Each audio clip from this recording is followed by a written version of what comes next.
So I want to introduce to you Jennifer Jim. She is a speaker and thought leader with over 20 years of experience training and supporting people around health, wellness, and stress management. Jen's career spans from researching cancer as a laboratory scientist to a licensed mental health therapist and a clinical director at a nonprofit. She has an undergraduate degree in biology and worked as a biochemist doing breast cancer research. And at the encouragement of one of the cancer survivors who donated tissue to her work, she went back to school to become a psychotherapist. She obtained her MS education and then a license as a professional therapist. Jen taught graduate courses, became a director of clinical services in a nonprofit, and an insomnia health educator for Cancer Institute. She is a scientist plus teacher plus healer plus leader and uses this unique blend of skills to deliver a powerful experience. She has developed her own curriculum for training and speaking topics from her previous work in education, and as a strengths-focused, trauma-informed thought leader, Jen wants everyone to acquire the necessary skills to manage stress and live their best life. Welcome, welcome, welcome, Jennifer. This is awesome. I love that. What a host of experience that you have to share with our audience today. Thank you so much for having me. I'm excited to have this conversation today. Yes, I'm so excited. So let me just start off by asking, what are the two top things that your ideal clients struggle with and you help them overcome? The top two things now that I work with in my coaching business is really stress that kind of leads to the fatigue and exhaustion pathway. And the other is high functioning anxiety, where they are the type of people who nobody realizes is anxious, but walking around in this world, their outside looks fantastic. Inside, they just feel like a ball of nerves. So those are kind of the two, they overlap as well if you looked at a Venn diagram, but those are kind of the two profiles I look at right now. And both are professional women. Okay. And we are dealing with a lot as professional women. I'm not saying men aren't either, but the women usually take on a lot more with the household and the kids and all of that stuff as well. Yeah, exactly. And yes, men need this too, but I can't serve everyone. I need to kind of focus in on what I'm doing. And the reason I went with women is because of what you just said. I think women share what they know in a different way than men do in a lot of ways. And there's a network, and then there's a sharing in the next generation. And so coming from this preventative perspective, I felt like I wanted to begin with women. Who knows down the road where it'll go? As a therapist, I work with men, but as a coach, I am focused in only on professional women. So. I love it. I love it. I do work with women as well, but the focus of this is navigating the intersection of credentialed and licensed health professionals and coaching. So let's start by, tell me a little bit about your background as a mental health therapist. Yeah, absolutely. So I was first licensed as a mental health therapist in 2006. Yikes. Yeah, that long ago already. I started working with kids and families doing family therapy. And although I enjoyed it, I kept having this feeling that I was limited, that if I could work with the adults in the family, right? I was working with the kids and then we do family sessions. And I kept feeling this like, oh, I need to get to the parent. And I can almost pinpoint the family I was working with these two young boys and their mom, where I went, man, if I could work with mom, it could really be powerful. And so then I decided to move over to adults. And then that was the rest of my career. I've been working with adults. A huge portion of the time I worked with adults with really severe and persistent mental illness, schizophrenia, really severe bipolar disorders. And then I worked up as a manager and as eventually a clinic director, as you noted, for an outpatient nonprofit mental health clinic that also did dual diagnosis and supported housing and all of these things. And then eventually I got really far away from actually working with people and clients. Although I loved my employees, it's not the same thing as doing clinical work. And so that's kind of the journey I took from kids, families, adults, and then into leadership within mental health system. And that's wonderful. And I totally get, all the things you just said, my background's in occupational therapy. Mhm. So I totally get that whole, it's nice working with coworkers and see, but you like the clinical aspect. You like to get in there and do all that. Yeah, Yeah. Yeah. So what absolutely. made you take the leap from being therapist Hmm. coach? I heard over and over again from the people I worked with to say, I wish I knew this sooner. Or why did nobody teach me how to recognize what my emotions are? Or why is this not something we get in childhood? And I thought, I really want to do more preventative work. I had really gotten into the nonprofit world, and like I said, we were doing dual diagnosis and supported housing, and it was wonderful work, but it was all reactive. It was to people who had gotten really into difficult places in their lives, and we were helping them get back on course, which is a really important work. But I started having this desire, like, what if I could get to those people way in advance, when they're struggling with stress, and I teach them how to teach them how to deal with it. Could that change some trajectory of life? And I had some ideas for some programming and things, but the system, honestly, the mental health system just really wasn't letting me. It isn't set up that way. And so I decided I needed to start my own business. And just the structure of mental health and insurance and needing a diagnosis, I was like, I don't want that. That isn't what I want. That's too far, again, down the path. I want the preventative. And in research, I realized then it needs to be coaching, not therapy. And Yeah. so I kind of came in it backwards. I didn't like say, oh, I want to be a coach someday, but it was, this is what I want to do. How do I do it? Oh, this is something coaches can do. So that's kind of how I ended up where I am now. Yeah, it's that desire when we're in doing the work that we're doing that we recognize all of those pieces that can be preventative, and it's not being taught to be preventative. So I love that, and I think it's great that you go backwards, and it's Yeah. not backwards, it's just taking, stepping back to take a Mhm. new approach to something. Yeah. Yeah. Not backwards in a negative way, but backwards in the like, let's back it up and go upstream kind of perspective. And I just love. let me ask for that. Have you felt that that was a good route to take and to do, and are you seeing, satisfaction in that area? Oh yeah. Yeah. I am very pleased in the decision to start my business. I do still have a small private practice of therapy because it still is honestly kind of my love, right, of where I started. But I am loving the coaching. I am loving kind of bringing what to me is foundational information because I've worked in the field for nearly 20 years, but it's brand new and so exciting and life-changing to the women I presented to that it is so fun to give them the tools that they're like, wow, I don't have to keep responding to stress in the same way. And it's really been great. I really love it.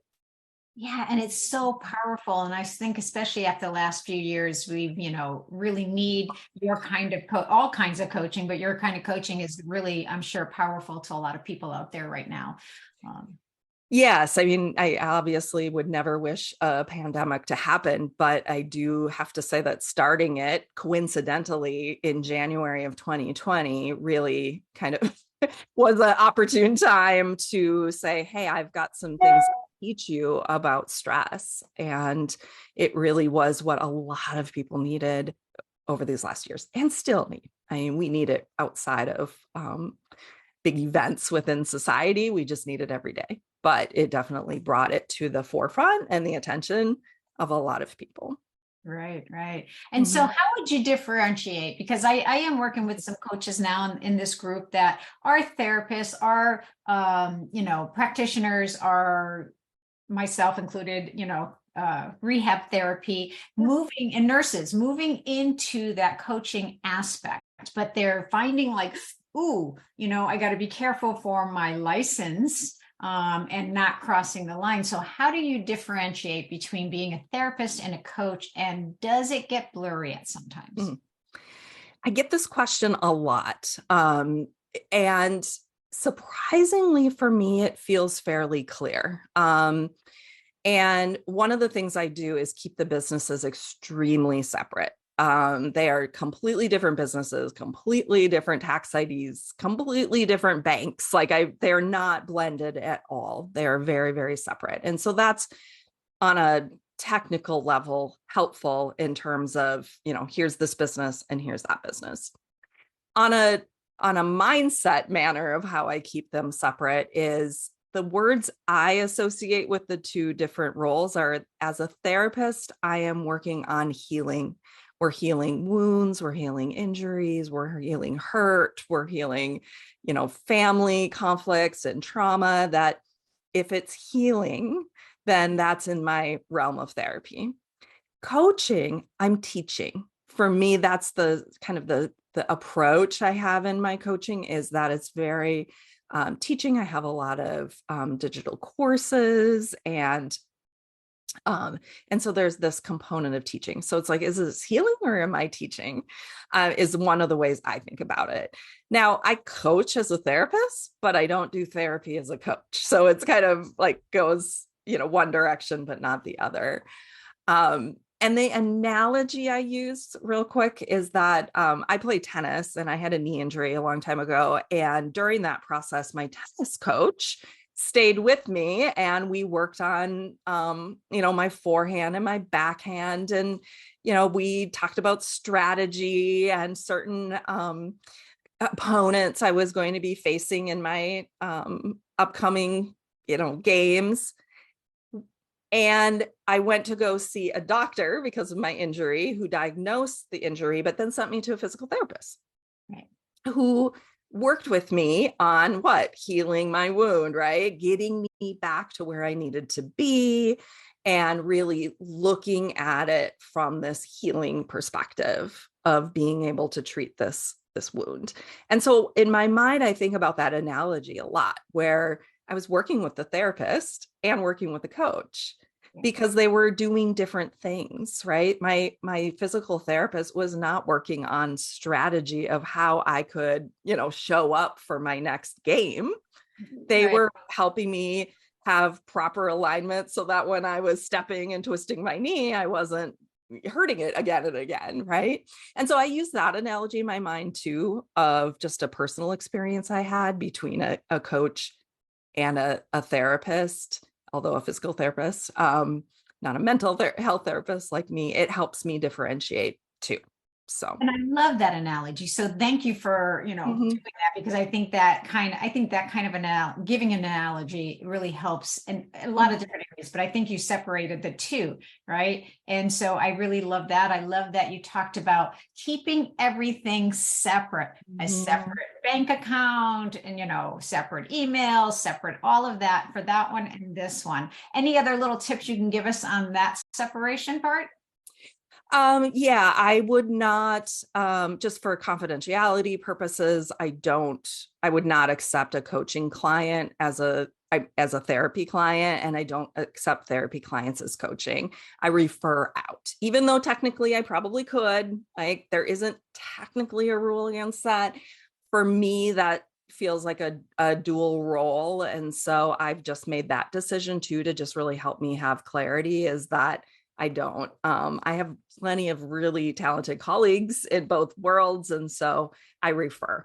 If somebody comes to me for coaching and I'm like, I really think you need some therapy. I have that in my beginning introduction, that, hey, I'm a therapist first. And so by working with me, you're agreeing that I may reflect if you need therapy or not. I'm not going to diagnose you, but I might say, you know what, hey, this seems deeper, or this seems like there's more to unpack, and I recommend you see a therapist. And that's a tip I have too, is have some go-to phrases that and have in your back pocket, so you feel confident when you see that line blurring. So like what I just said, I say not all the time, but I will say, sounds like there might be more to unpack here. I recommend you do this work with a therapist. That's my go-to, right? And so having that ready is also a great thing, because it helps you feel more confident to be able to draw that boundary. I love that. Thank you so much for Mhm. sharing that with the coaches in here. And I love that you can have that ready and just be, because you don't want to cross that line. And and then again, have some therapists or some coaches that you can refer them to. Mhm. Yeah. And just know that there's Mhm. plenty of people for you to support as well. So what do you love most about being a coach now, that wasn't possible for you as a therapist?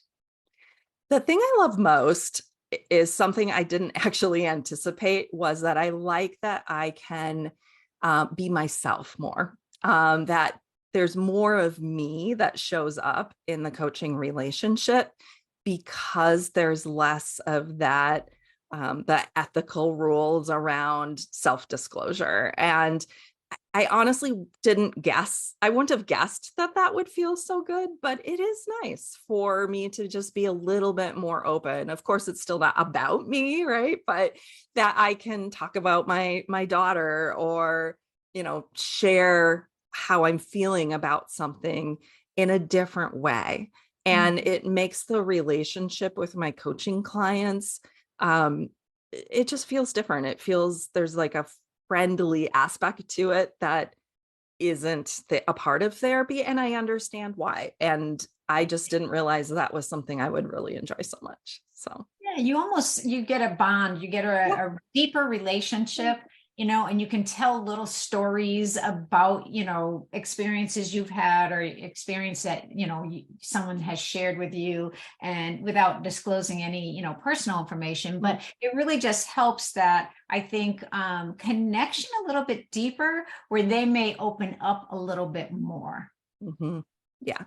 Yeah. It makes the connection. And it also is a place then that helps differentiate, right? In terms of therapy and coaching, is the relationship is different with my coaching clients, because I can share stories, because I can disclose more personal information.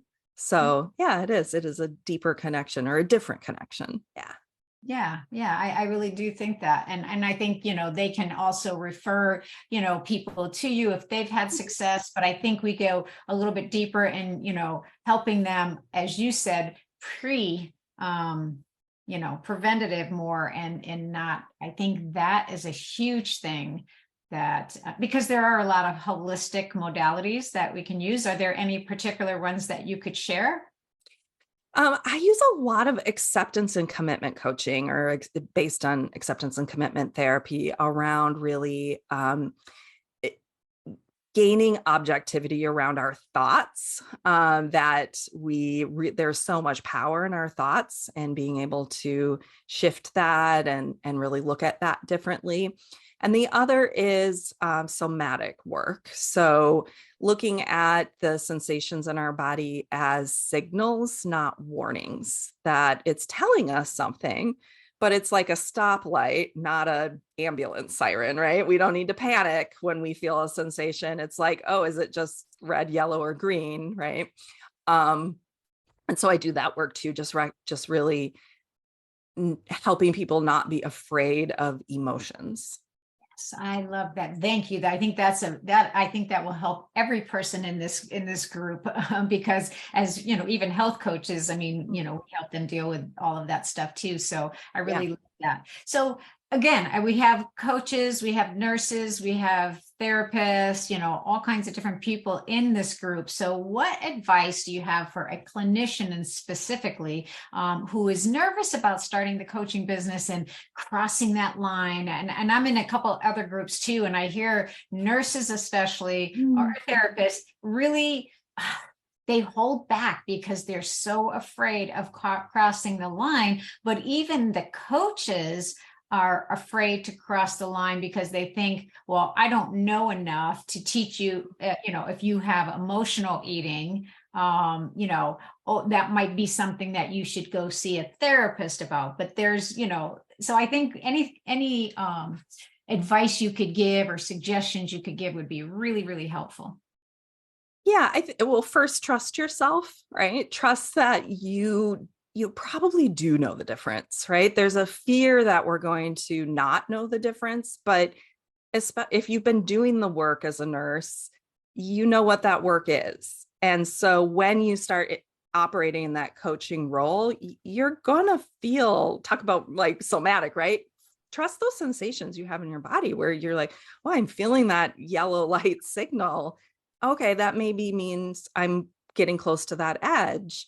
What does that look like? Where am I? Right. And then over time, you start building that understanding of, oh, okay, that's where I feel comfortable in my coaching role. I think the other is thinking about why do you want to be a coach? Because that's going to really help you clarify what that role is. Right.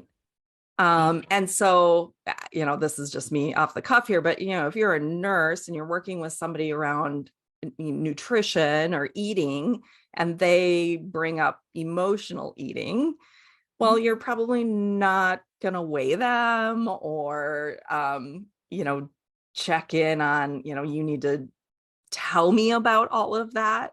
Right. Right. I don't need to know the details. I think that's a big thing is like, I don't need to know all of the details of that, but you're here with me to eat healthy now. And so how does this inform me right now? Bring it back to the present moment. I love that. I love that because we don't have to go deep into what they're doing. Mm-hmm.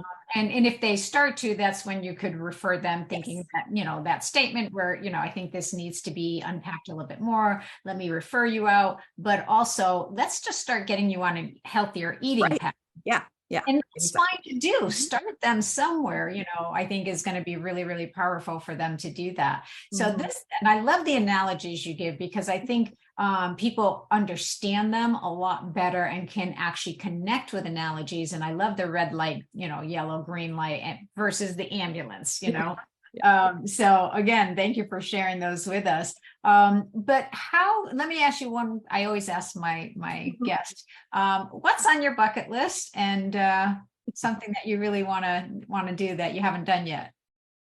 I would like to write a book. That's on my bucket list. I have some ideas, but I haven't, honestly, I've been so busy just working with people. I haven't had the time to do, writing a book takes quite a bit of work. So that is on my bucket list though. I would really like to add that to my professional experience.